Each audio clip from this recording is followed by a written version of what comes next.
He's one of our best fighting generals ever, commander of the legendary 101st Airborne, currently fighting the good fight in Afghanistan. He's our dear friend, Major General John F. Campbell.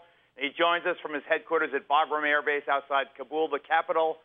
And, General, before I ask about your theater of operations, I have to ask you about all this talk about the no-fly zone in Libya. Are you for it? Are you against it? How would it be implemented? Do you think maybe war fighting should be left to the soldiers and not the politicians? Well, I think our country has our armies to fight our nation's war, but those decisions about going to war are made by the policymakers. And so really, Libya's out of my lane, Geraldo. I'm focused on Afghanistan. We have a lot of work to do here. I know there's a lot of stuff going on in Libya, that part of the world, but I'm focused on Afghanistan. We have a lot of work to do here, although we're making progress every single day.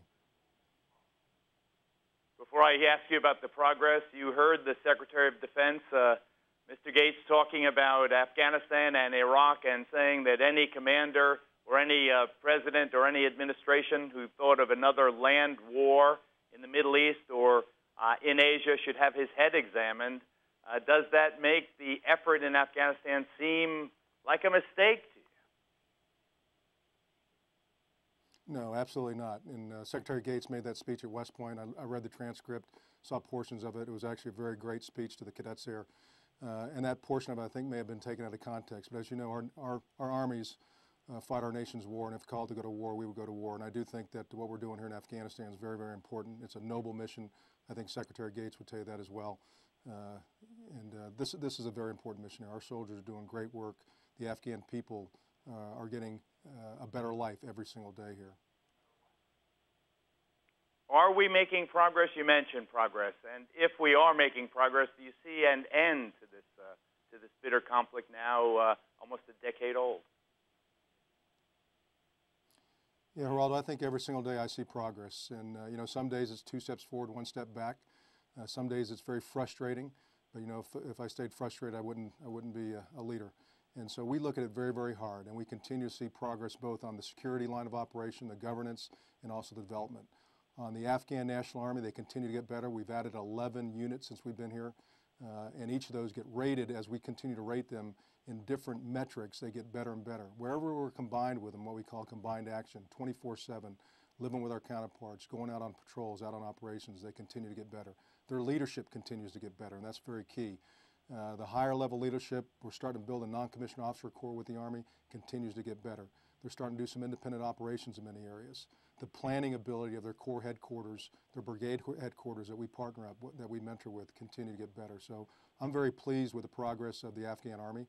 We still have to do a lot more work with the police. We've focused on the police this year, as we've talked about before, but we still have a long way to go there. And then the Afghan Border Patrol is another element of the Afghan National Security Forces that we work with. We have to continue to work there. And it's just a matter of priorities and a matter of putting our resources toward that. But again, I continue to see progress every single day with the Afghan National Security Forces.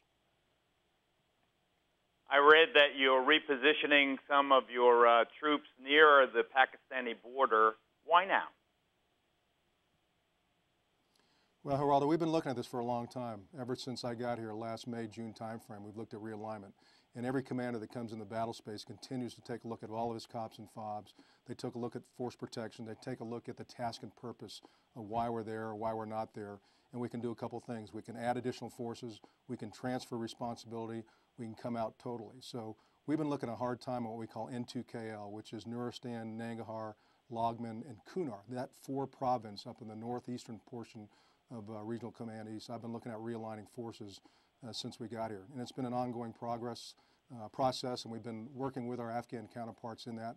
And we are there's 4 COPs, combat outposts in the Pesh River Valley there, and we're really looking at realigning forces. One of those COPs we're coming out of. In fact, last night we came out of FOB Blessing. We transfer that to our ANSF partners. They've plussed up their security, but we're still very close here. We have the ability to bring quick reaction forces in there. We have the ability to go back and forth. But what it does for us is it frees up additional forces to align them in other places throughout the battle space. As we look at population counterinsurgency, those 4 provinces only have about 2.2% of the population on RC East. And in fact, that valley is only 0.7%. So I've got to really prioritize and take a hard look at where we have those resources and align them really where there's more population. What we've done is we've taken those forces out, realigned them along the border in Kunar so we can help out on our PAC Mill counterparts and do complementary operations, which they want us to do, which the Afghans want us to do, and which we want to do. But at the same time, again, we're not out of the Pesh. We have not abandoned the Pesh. We will still have forces in some of those COPs and FOBs in the Pesh River Valley, so the talk out there about abandoning the Pesh is absolutely wrong. We actually will have more combat power, able to go back into Kunar, able to disrupt sort of on a CT-type strategy than we had before, because as you're sitting in these COPs and FOBs, you're very static. You have to do force protection. I can take those out of there and move them to another COP where I have additional forces, and then we can disrupt all around Kunar, Nangarhar, Logman, and I think it's going to be much, much better. But we've been doing this for the last several months. I was in Blessing. I was in Pesh with your men. Your troops, they seem to be doing such a great job. It doesn't seem to you like it's taking a step back? No, absolutely not. In fact, I think it's taken a step forward. We've transferred Blessing to the ANSF, so they've gained in their capacity to be able to take over that once very, very violent post there on their own. They've had to apply additional resources out there, and again, we have not abandoned that. We'll continue to provide resources, fires. We'll have a joint element there that can go out as a quick reaction force. I mean, you were out there after Bulldog Bite. When you talked to the soldiers out there, you saw them get up in those mountains, how they made a difference on the enemy out there. We'll continue to do that in Pesh. So I really need to stress that this is moving forward. It's not backward. We're doing it in concert with our Afghan counterparts. I was out there last week. I talked to the governor. I talked to the ANSF that are out there. We did a formal transfer about 4 days ago out there out at Blessing, and the ANSF have really stepped up to take that on. But again, there's 4 COPs inside the Pesh River Valley, and we will come out of Blessing. We have come out of Blessing, but we'll be realigned in other COPs and FOBs throughout the Pesh River Valley.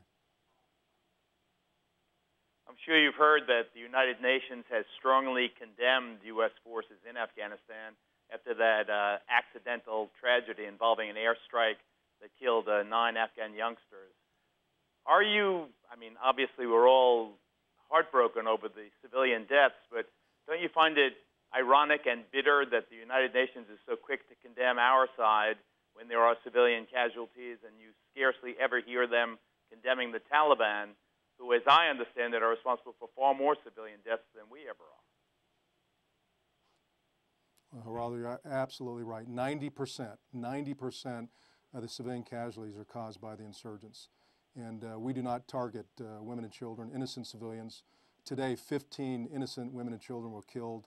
About 18 were wounded in 2 IED events down in Paktika, and that was the Taliban targeting civilians as they put out those IEDs. And again, 90% caused by the insurgents. You know, when we do cause that, we are quick to own up to that. We learn lessons from that. We apologize for that. I've been to the shores where we've gone and apologized to the elders. The brigade commander on the ground has done that. The governor went with him.